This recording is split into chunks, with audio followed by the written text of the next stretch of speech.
Bonjour, je m'appelle Jérôme Ravenet et je vous partage sur ce fil de podcast la synthèse de cours donnés dans différents instituts depuis 2004 autour des théories et des pratiques médicales issues des traditions anciennes d'Orient et d'Occident. Bienvenue sur Énergie Tradition Santé à tous ceux qui nous écoutent avec discernement.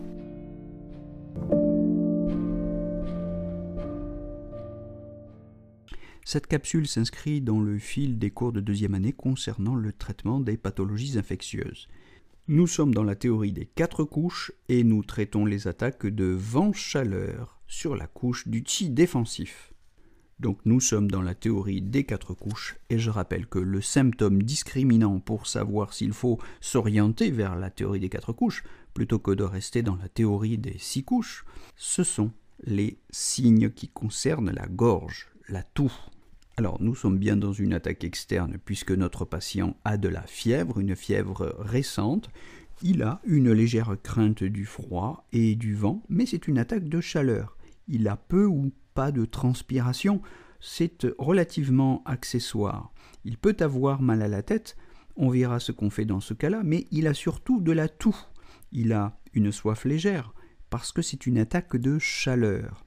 Mais retenez qu'il a surtout de la toux et qu'il a une gorge irritée. Comme il y a de la chaleur, les bords de la langue qui reflètent le qi défensif, le wei qi, sont rouges, mais le pouls est superficiel et rapide. Superficiel parce que c'est le biao qui est atteint, et rapide parce que nous sommes bien en présence d'une attaque de chaleur. Comment est-ce qu'on traite ça classiquement en médecine chinoise ? Eh bien, vous le savez, en pharmacopée, la prescription c'est Yin Qiao San. Avec ces variations, je ne vais pas rentrer dans le détail d'un cours de pharmacopée.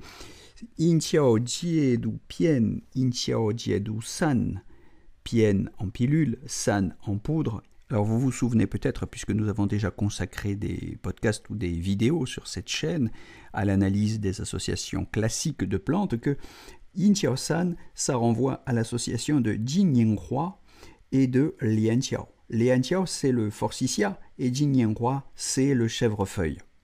Ensemble, elles sont empereurs dans la prescription Yin Qiao San, qu'on utilise classiquement pour les bronchites, pour les rougeoles. Voilà, c'est vraiment la prescription à laquelle il faut penser à chaque fois qu'on a la gorge enflée et douloureuse, donc pour les angines, trachéites, etc. Voilà, d'ailleurs, si la gorge est vraiment douloureuse, on pourra rajouter aussi Truniuxi, Bang Langen, Ma Bao, on pourra rajouter du Xuanshen. Et si c'est la toux qui prédomine, on pourra rajouter du Xingren. Ou bien tout simplement s'orienter sur une prescription voisine qui s'intitule Sang du Yin, à base de Sangye notamment, et de Duroi, c'est-à-dire de feuilles de mûrier et de fleurs de chrysanthème, qui sont toutes les deux empereurs dans cette prescription. Bien, alors quels sont les points d'acupuncture qu'on peut proposer pour ce type de syndrome ? Eh bien, tout simplement, le 7P et le 4GI, comme pour toutes les attaques de vent froid, le 7P et le 4GI sont aussi indiqués pour les attaques de vent chaleur. On rajoutera évidemment des points plus spécifiques de la chaleur, le 11GI et le 5TR, pour chasser le vent, le 12 Vessi et le 13 Vessi pour renforcer les poumons. Le 14 Dumai est toujours indiqué pour faire descendre la fièvre, le 11 poumon pour chasser la chaleur sur le méridien du poumon, de même que le 20 VB et le 16 Dumai chasse le vent. Pour le poumon, on peut aussi penser aux 5 poumons.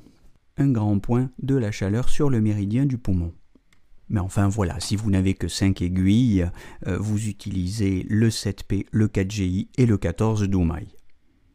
Bon, je vais très vite, je vais à l'essentiel. Ce n'est pas véritablement un cours d'approfondissement. Le but de ces podcasts, c'est plutôt de faire ressortir ce qui doit absolument se trouver encore dans votre mémoire une fois que vous aurez tout oublié. Bon, si vous n'avez ni aiguille ni pharmacopée, vous pouvez toujours jeûner, évidemment, comme vous le savez, à chaque fois qu'il y a de la fièvre, et un problème inflammatoire Jeûner est toujours utile et efficace. Vous pouvez penser au dioxyde de chlore, vous pouvez penser à un produit qui se trouve désormais relativement facilement dans le commerce, c'est Andrographis. Andrographis en chinois, Chuanxinlian. Chuanxinlian, l'andrographis ne soigne pas seulement les affections de la chaleur dans la couche du Weiqi, mais tout un ensemble de pathologies qui peuvent d'ailleurs impliquer l'humidité pathogène, le TAN. On en reparlera. Je ferai très bientôt une vidéo ou un podcast sur Chuanxinlian, Andrographis. Mais on peut aussi traiter ça en aromathérapie, avec du Ravinsar évidemment, avec toutes ces huiles qui ont ce tropisme poumon très marqué, c'est-à-dire les eucalyptus, radiata ou globulus. Les mêmes huiles qui ont servi en infectiologie pour les atteintes de vent froid ou de froid plénitude, tout simplement, ces mêmes huiles sont utiles pour traiter les attaques de vent-chaleur sur la couche du Weiqi. Donc je vous renvoie à l'oligan, je vous renvoie aux différentes variétés de thym avec toutes les précautions nécessaires, puisque certaines sont relativement toxiques. Je vous renvoie surtout, pour éviter tout problème, au thym linalol, très utilisé en pédiatrie, je le répète, le thym linalol pour toutes les affections ORL, et le thym thuyanol, tout particulièrement pour les affections ORL. Ce sont deux variétés de thym très peu toxiques, très efficaces pour les attaques de vent-chaleur, qui pointent vers ce signe discriminant que nous avons nommé les douleurs de la gorge. On peut penser au gua sha, on peut penser aux ventouses et même aux saignées pour éliminer la chaleur par le sang, par la saignée. On peut penser en cynoméopathie à Nux vomica 9CH. Mais si vous utilisez la cynoméopathie, attention de ne pas l'utiliser de manière rapprochée avec les huiles essentielles, surtout si vous avez utilisé de la menthe poivrée, parce que vous savez qu'évidemment la menthe poivrée est très intéressante dans toutes les attaques de chaleur, puisque c'est une huile refroidissante. Mais attention au dosage de la menthe poivrée, qui est une huile neurotoxique, donc n'en abusez pas et faites attention de l'employer très à distance des remèdes homéopathiques. On sait que l'huile essentielle de menthe poivrée écrase même d'autres huiles essentielles avec lesquelles on fait attention de ne pas trop l'employer. Par exemple, l'hélicryse ou bien la lavande ne s'emploient pas avec l'huile essentielle de menthe poivrée, ou alors il faudrait diluer l'huile essentielle de menthe poivrée de manière drastique parce qu'elle écrase tout sur son passage. Voilà, c'est une huile intéressante, elle est en vente libre dans le commerce, et quand on a des maux de gorge, une angine naissante, un usage pertinent, bien dosé, au bon moment, en début d'angine par exemple, à la menthe poivrée, ça peut suffire à régler le problème. Donc c'est une huile très puissante, mais d'un usage relativement compliqué et subtil si on veut la combiner à d'autres huiles essentielles ou à d'autres méthodes de traitement telles que l'homéopathie par exemple.